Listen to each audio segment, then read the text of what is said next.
I'm Bonnie Richards. And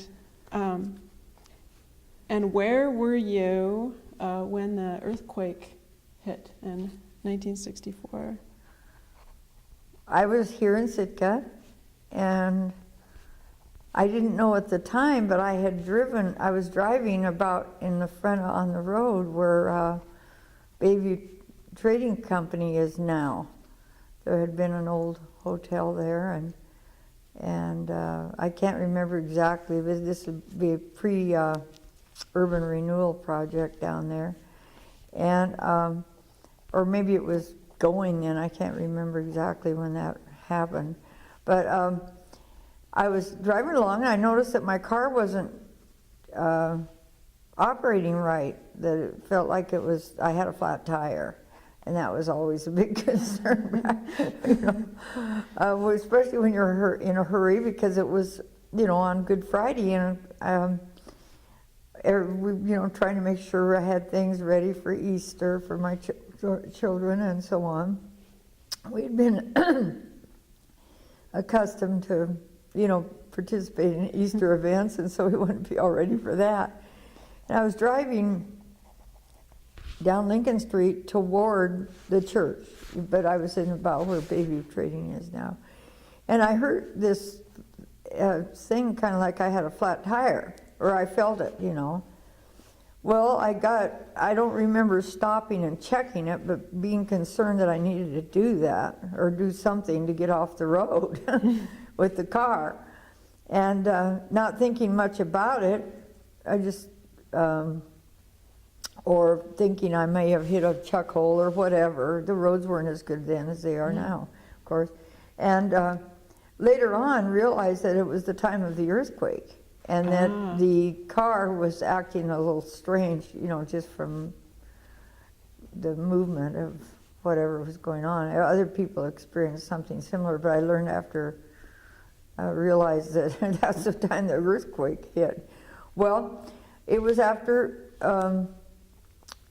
I was finished working for the day, I'm sure, because it was Good Friday and it was custom. Sometimes we'd get off at noon on days like that and so on.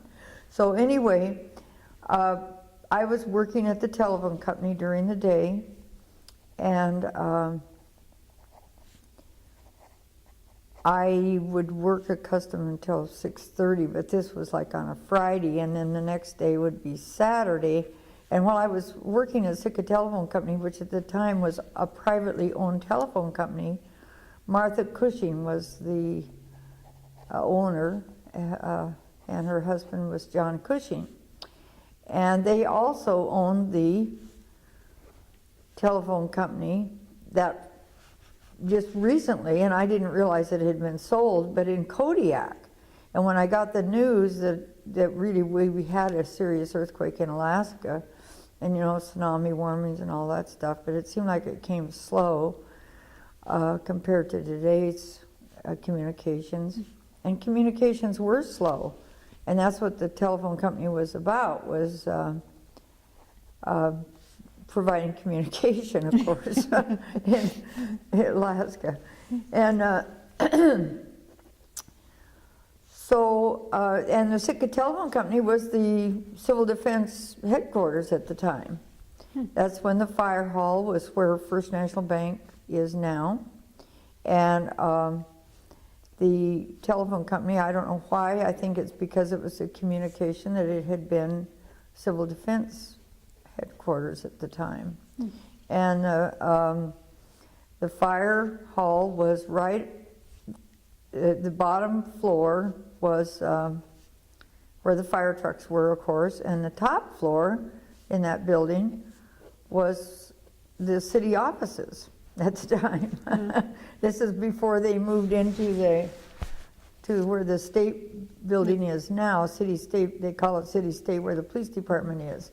But that all happened later, So anyway, I just wanted to, I guess I want to tell you about, we were accustomed to having children come over on Saturday to make phone calls at the telephone company via radio. Marine radio is how it was as I recall, it was, I don't know if we actually called it the marine radio, but it was by radio to the remote areas of Alaska because of they were the students that were at Mount Edgecombe at the time, Mount Edgecombe High School. This is when it was the Bureau of Indian Affairs.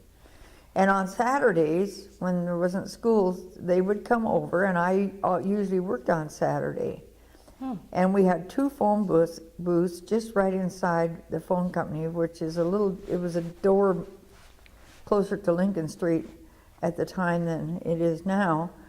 And these were set up, and we had like a little switchboard on the counter there, and we'd get the information of where they wanted to call, and we'd call the operator, and they'd patch us through, and then we would connect the phone booth that student had gone in to call their parents. And it was a phone call where you had to, it was like a marine radio. You had to communicate, say what you wanted, and then over, that kind of thing. And we were so accustomed to having them come on Saturday, and that Saturday, the day after Friday, Good Friday, there was no children, no students. And they were young, they were young students there, and really nice and polite kids. And I thought, gee, this is odd. Well, that day they decided that they needed to keep them at the school and find out what they could about their homes that were greatly, some of them had, where they lived in remote Alaska, had really been impacted by the earthquake. And I wasn't privy to exactly, and can't remember exactly what towns or anything like that. I think that there are maybe a couple of people left in Sitka that could give information on that. One being, I just learned today from Christine Littlefield, Herb Diedrichson possibly, Gil Truitt, and she said, gee, so many of the folks that were there then are gone. Christine herself had taken a couple of years off because she had a new child. So anyway, she wasn't working there at the time, just that one, maybe a couple of years off. But she still would be a really good source of information. Anyway, then, and I remember a lot of busyness at the telephone company. And Martha had sold the company in Kodiak, unbeknownst to me, even though I had done some communication with her, for her. I worked as a secretary for Martha. And then also did bookkeeping there, billing the long distance phone calls and all for phone service and all of that. It was all handled locally. We had a lot of things were done by hand, but still some was done on large bookkeeping machines and so on, like we did back in those days. But just trying to think about, then finally the students did come. I think it was the following Saturday that they released them to come over to make phone calls. Once they found out, I know that probably the administration was trying to find out where their parents were and what had happened to them and such. And I asked Christine about how many students, and she said there was probably about 200 students there at the time, from everywhere around Alaska. It's just the small towns and such. So there are only about 200 students at the She time? thought about 200. Wow, so that's smaller than it's... Well, it's grown in recent years, yeah. Or it was much larger when it began, I think. It could be, and it maybe that was just a guess. And then also we were getting phone calls from Wrangell, the Wrangell Institute, because they'd call the phone company and wanted to know if there was anybody showing up to make phone calls, because some of them had brothers and sisters or younger relatives over in Wrangell. So then finally we did have them start coming. I think it was the following week, or maybe it was 2 weeks. I can't remember exactly, but it seemed like a long time afterwards that they got to finally call their homes on the radio, because communication was just lost in some of these places. It was, you know, like from the thing at the Centennial Building on last week about the earthquake, that was a problem, where finding out how your family was. I know there were probably some men working with rescue and such that didn't even know how their own families were. So anyway, these kids students were trying to call their families, and some of them we were able to connect and some we weren't. Some of them were in areas in Alaska, as I recall from the conversations that we had with them, that some of them left pretty slow and pretty down, you know, like they were really concerned when they left after they finally got to talk to somebody, or concerned if they couldn't talk to anybody. Wow. And finding out about their families and such like that. So a couple of things. So when you made these calls, would it be to like a central phone, like at the It'd be like the a village marine store or something, or where would the actual phone equipment be in their village? That I'm not totally sure of, but the marine operator would put the phone calls through to a number that they would give us. And we would say, okay, call, you know, it seemed to me like every town had kind of a marine radio center, kind of like for, there'd be somebody that was manning the marine radio. Oh, okay. Yeah, you know, like. So it ultimately, the phone call would end up being over the marine radio? That's, as I recall, how it was, yes. Okay. We'd give the call, you know, we're placing an order, a phone call for this student to, you know, the town, of the village and such, so where they didn't have phone systems. In fact, we didn't even have phone systems in a lot of the small towns around Alaska, or around Southeast at that time. The phone company here eventually started, like, to call Cake or Pelican, some of those areas. They built these small telephone systems and they were like in a trailer, like a van type thing, a small van. And they'd build them here and then transport them to. The Alaska Marine Highway was a great thing when that happened.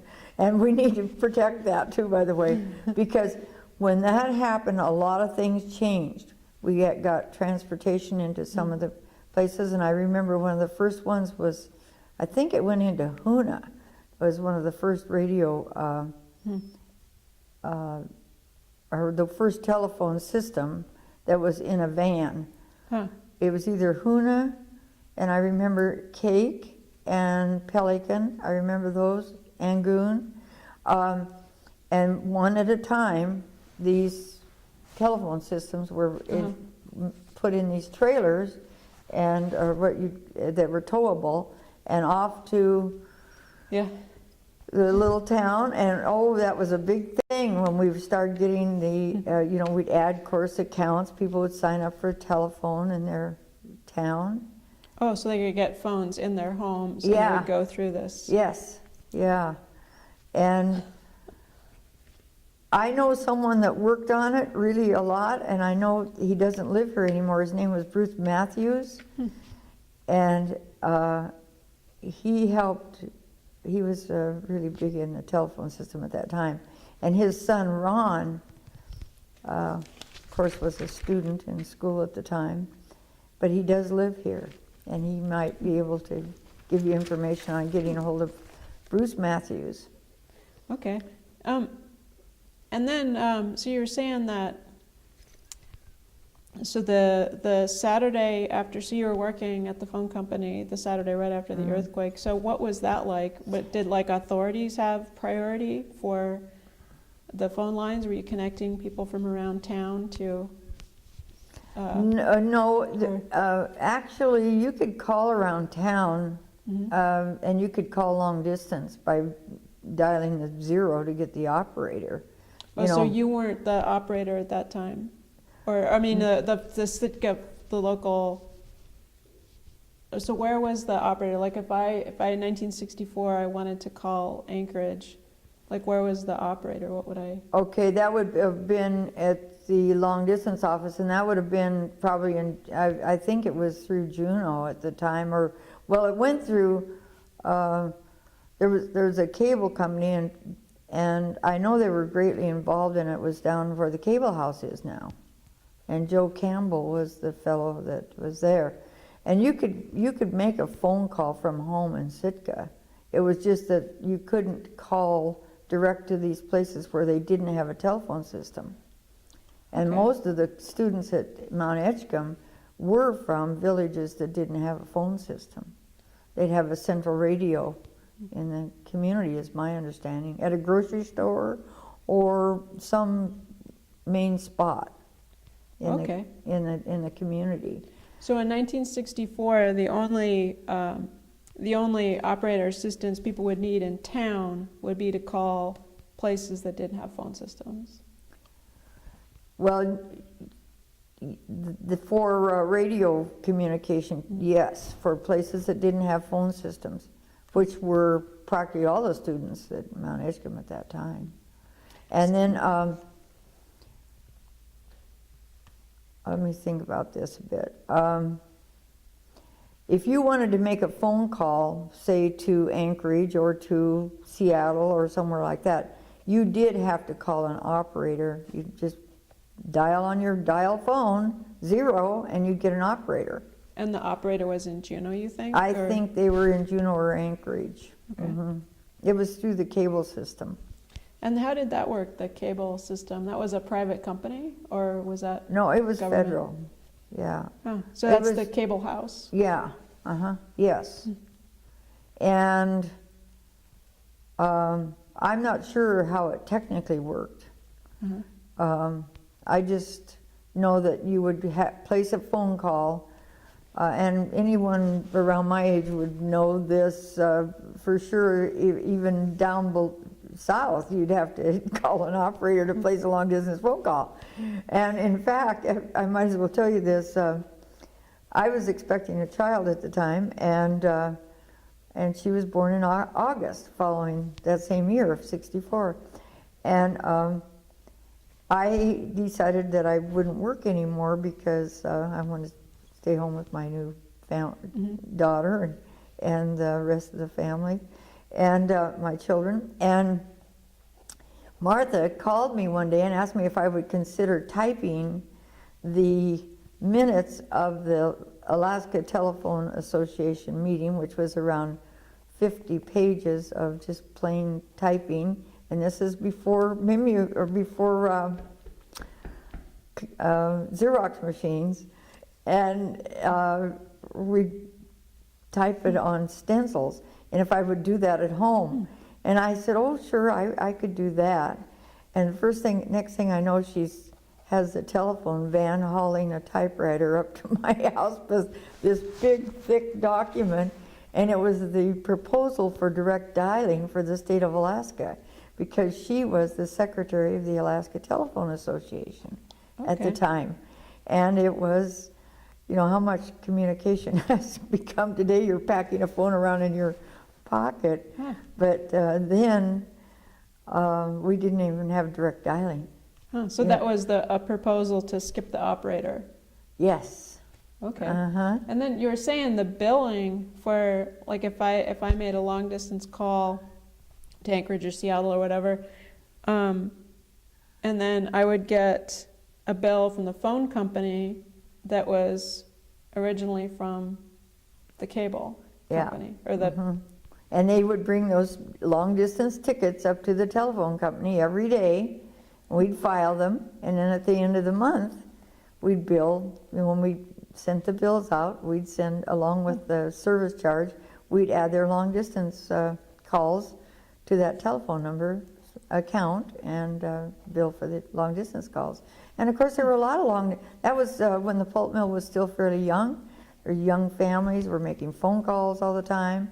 It was expensive, of course, much more than it is today even, to make those calls. Yeah. So, and the radio calls were, we would collect the money for those as soon as the child at the phone company completed their call, then the operator would call us back and tell us how much the charge was, and then they would pay for that right there at the phone company. Oh. Mm-hmm. Those were the in-house telephone booth calls. I see. Uh-huh. And then, so the cable house, like was it Alaska Communication System? I believe it was. Government cable. Would they, what about the bill, like if you made a long distance call to Ohio? Like, would they collect the charges for that portion, like down south? Don't remember if those came on those tickets or not, but I think they did. People didn't make phone calls like they do now either. Yeah.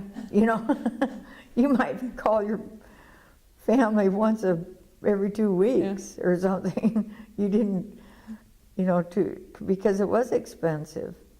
And it might not seem that expensive today, but based on what earnings were and such back then, it was expensive to call. Yeah, something to and think to about. use a telephone, yes, it was. And so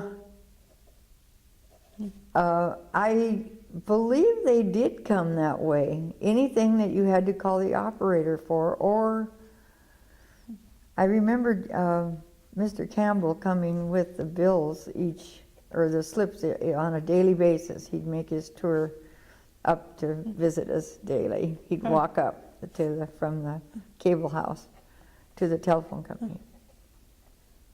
That was kind of fun. He was a nice person. Yeah. And there was a lot of activity centered around the telephone company at that time. And then there were ham operators in town too. I remember Sal Kacheri, which is now Arrowhead Trailer Court, had a house out there and all kinds of antennas on his roof. And I think there were others in town that were communicating because it was a big event, you know, when the earthquake happened. So was the phone company put into service as what did you say it was, like civil defense or whatever the it was the emergency headquarters? It was the headquarters for communication So was there much going on, or? Yeah, there was a lot of activity, people coming and going from around town. So just mainly just to try to... Talking with Dick Cushing, who was the actual manager of the phone company at that time.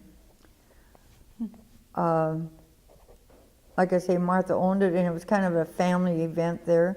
There are families, I think one of his sons in particular lives here still. Dick Cushing, Greg Cushing, I believe was one of his sons. Oh, right. And they were just young at the time. Yeah, they were, they'd come into the phone company to check on with their dad all the time. It was quite a nice family operation there. And so we'd see some of the family all the time coming and going, but then also people in town, like that had businesses and such. It wasn't like you picked up the phone all the time. You get on, run down and check. I'm going to stop over at the phone company today and talk to these folks or so on. But you would call and maybe have a meeting there or whatever. And there was a lot of activity going on that day, the day after, that Saturday after the earthquake. And then we started seeing the students, I believe it was the following weekend.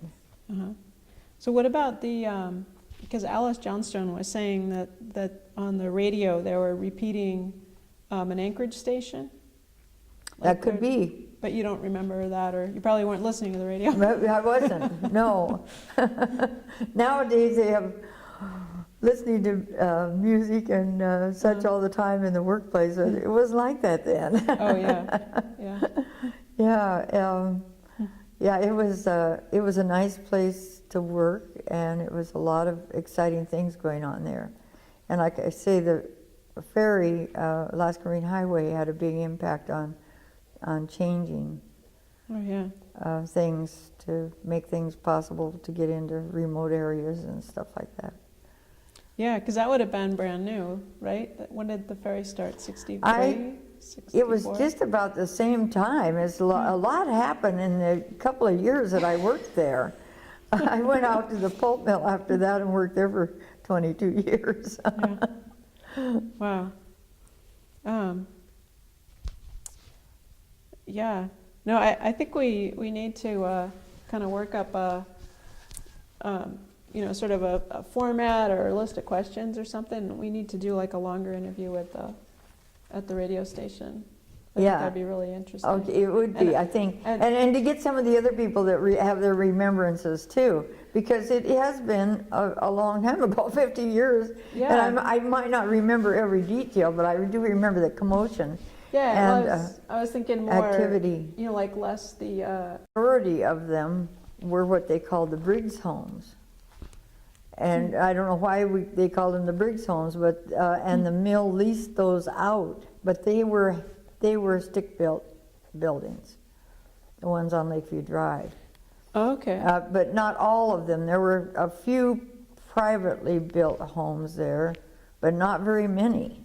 Most of them have been remodeled or added on to the original, what we call the Briggs homes. And they were still building those.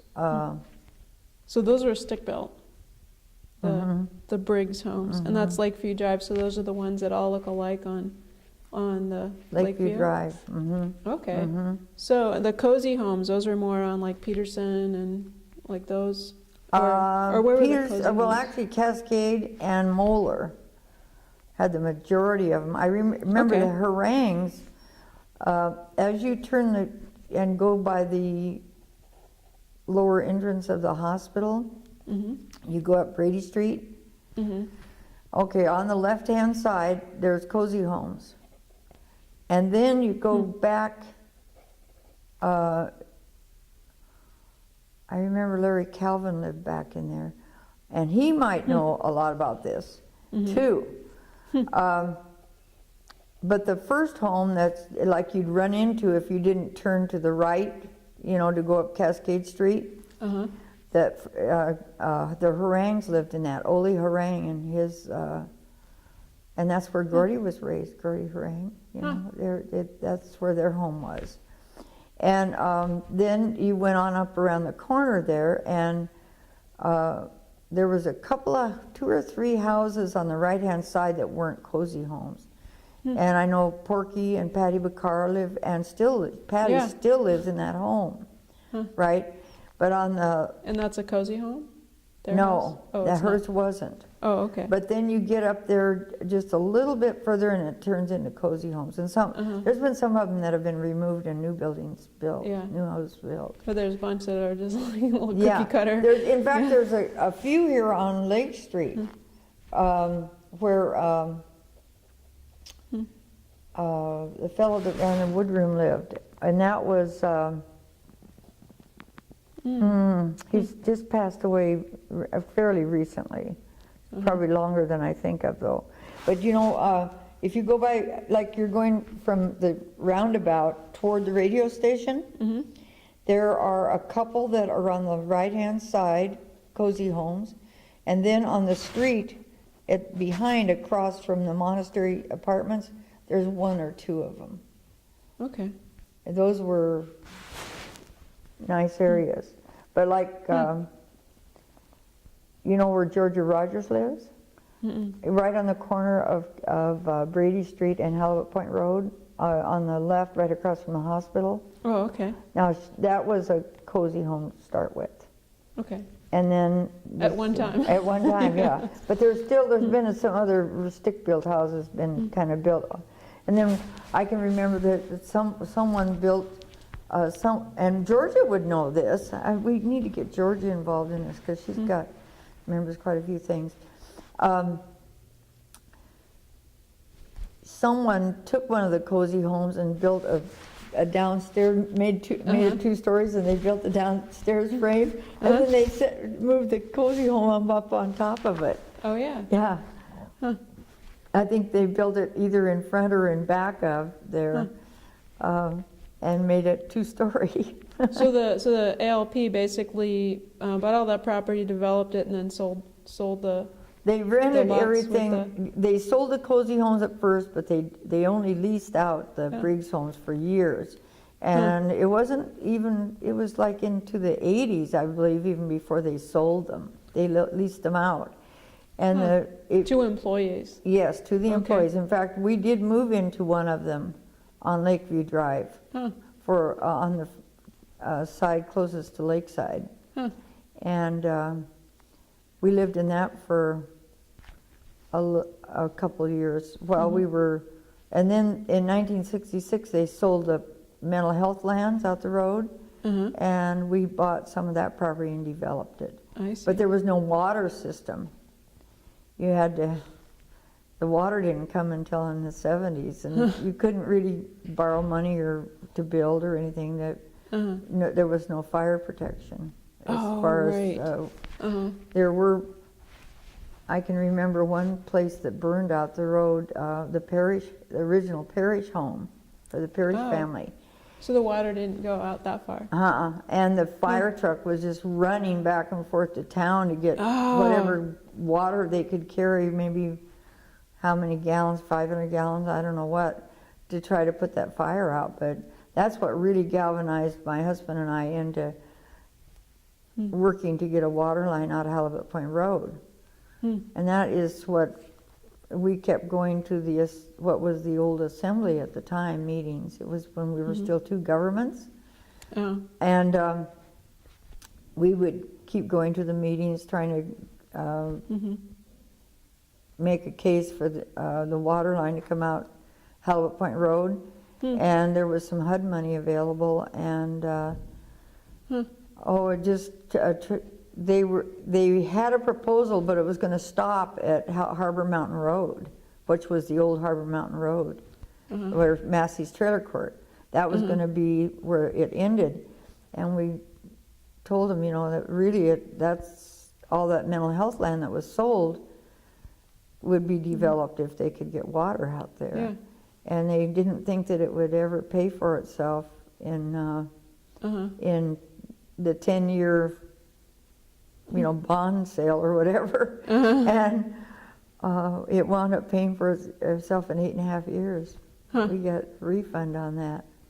Oh, that's great. That was back when it was, but that was, we did have to go through a long process to get it. It took years.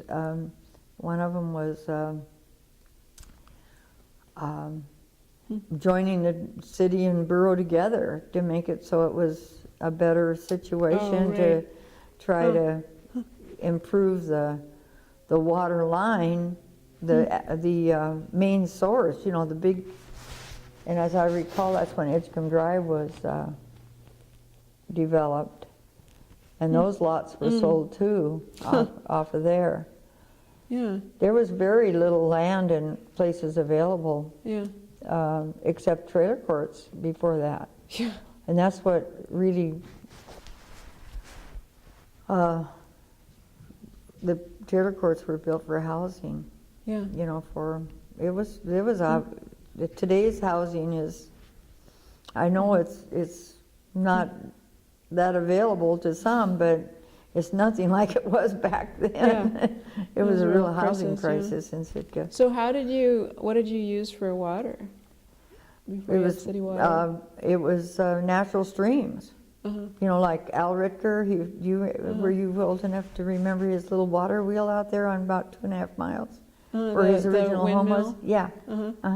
So that was an actual, that was the water line for his family. And then down the road, we lived for a while at our trailer that we brought from south. That's what the pulp mill advocated, the human resources there. Buy a trailer and bring it to have it shipped to Seattle, and then they brought them up on the barges. And then we put all our belongings that we thought we couldn't live without into the trailer and had it shipped. I bought the one that we bought in Lewiston, Idaho, because my husband was already up here working.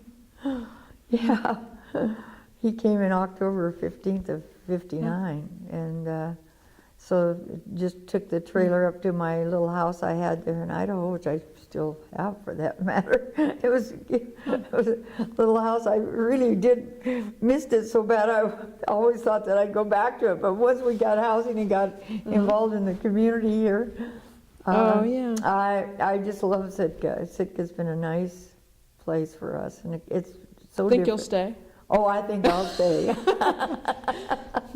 That's my plan. So can you think of, like if we did something on the radio station, just talking about, Sitka and Sitka in the 60s and, Oh, I think it'd be all great. the changes and stuff. Can you think of somebody else who might be good to have like with you? Oh, yeah. I think of several people. There was a lot of us out there that were, the logging operation was going. It was big, the one that I worked with in the payroll department was Betty Howie. And she's here. Okay. Of course, Georgia and Frank. Frank had worked in the finishing room. Georgia and Frank Rogers. Okay. Mm-hmm. At Foy Nevers. Foy Nevers would be a great one. He's got good memories of the machine room operation and such at the mill. Yeah.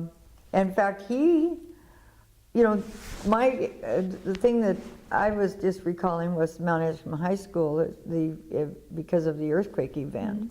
But as far as the pulp mill times go, there are a few people, and it would be well to start maybe documenting some of that. Yeah.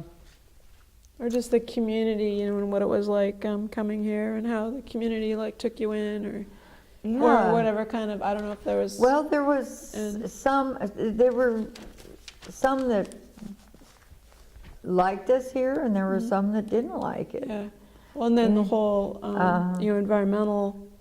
Oh yeah, that split. I mean, yeah, that's like well, that my came earliest. later. My earliest. At the time, yeah. that kind of came later. The environmental. It was division. Yeah. The concern, of course, was the solids that were being dumped, and there's people that have the environmental end of it a lot better than me. However, I did keep the statistics on the amount of red liquor. It was the red liquor in the bay. It was nasty, I have to say, and I did keep those statistics, and they did recover, increase the capability of recovering those solids dramatically. But by that time, there had been several years of not recovering. I only recovered somewhere between 60 and 65, 67%, something like that, as I recall. Yeah. And that needed to be cleaned up, and that was a good thing. Yeah. Yeah. It was, a lot of us were young and didn't have the full knowledge of any environmental impact at the time, because that's the way it was all over the country. The industry was changing. And the fellow that was the director of environmental technical department was Orrin Mason. He had come from the east, where environmental cleanup and things were already starting, but they hired him. And it was, Mark Buggins worked, if you know Mark, he was very involved in all of that. And Brad Dennison. Yeah. And I think a lot of it was probably outside of, like this actual mill. There were, political decisions and economic decisions that had been made, on levels much higher than the mill here. What do you mean? Exactly. As far as, like the siting of the pulp mill. And the siting of it. And then the planning of it, like how much they would let go into the air and into the water. Well, they didn't even think about those things back then, I don't think. Yeah, I think it was just at the beginning, where they might not have done it in some parts of the country. Well, I believe the Federal Registers are available for when this pulp mill was planned. That was the whole idea, was to, is my understanding, to populate the coasts for security of the nation, coast of Alaska. And I think that's in the Federal Registers. Yeah. And they were interested in developing, and Yeah. I think there were, this was the largest investment by Japan following World War II, and I remember that quite distinctly. Yeah. Because I was selling war bonds in Idaho when I was fourth grade, 9 years old. I won a prize. I won a war bond for selling the most war bonds. and anyway, that was, oh yeah, that was something else. I was a serious time. In fact, just recently I was asked to talk at my 100th grade school reunion. And I did that. I went to Lewiston, Idaho, is where we were from, and they wanted to know what it was like when I went to school there. And of course, they've torn down that school building now and have another one, and it was very rural at the time. I said, well, I don't want to come and talk alone, which I'm not comfortable talking alone. I like to have someone that remembers the same things I remembered, and make sure I'm not making mistakes here. But I said, well, I will do it, but I'm going to bring a friend. And one of my I had attended my 60th high school reunion, and so I called my friend and I said, would you want to help out with this? I happened to be down there quite a bit that year because I was down helping care for my mother, as she was 97 years old. This was in 2012.